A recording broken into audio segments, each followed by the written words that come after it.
Alright, so here's my new Flier. It has a single engine, unlike every other Flier I've ever done, so it kind of flies with helicopter controls.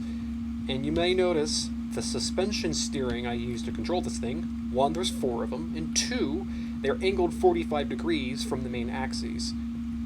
That does not mean it's really weird to control. It's not actually rotating around these axes, but what it's doing is it's putting torque on all 4 of these in such a way that they all cancel out to leave a net torque in the pitch direction, so this way, and the roll direction, so that way. And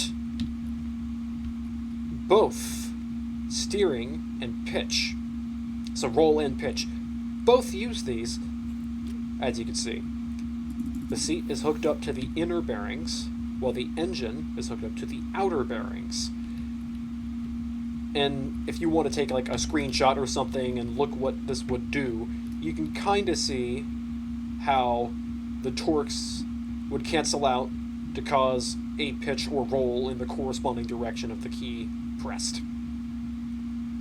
So, I'll give you a demonstration of it in function.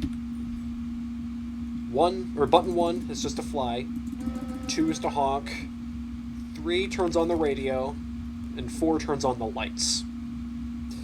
So, to fly this thing, first, well, you've got to go up. And then, you can see, turning is very responsive. Now, it is a little on the slower side. That is just because the limitations of suspension steering, because they are all on different axes of rotation, they interfere with the other one's steering. Because, in case you didn't know, suspension turning also comes in with a built-in stabilizer on the other axes that you're not turning in. So, this is the maximum speed I can get it to rotate without stacking bearings, or by using editing of the blueprint stats, which I don't want to do either of those because the former is kind of buggy and the latter is kind of cheaty, but it's very easy to control, even so. Like, I'm going to see if I can fly and land precisely on the top of this right here. Okay, my controls are backwards now because I'm facing the opposite direction. There we go.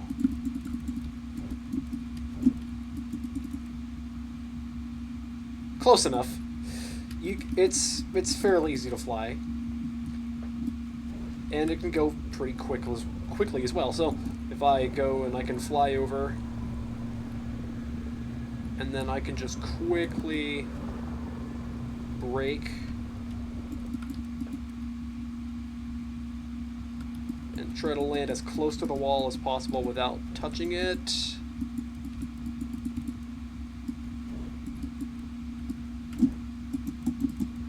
There we go, yeah. Or let's see if I can land on the top of this mountain right here.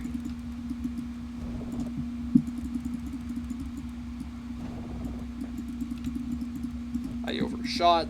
That's just user error. I probably won't be able to, however,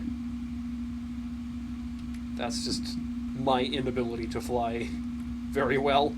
But yeah, it is pretty easily controllable. It's very easy to control, and I love the visual appearance of it. It looks really nice.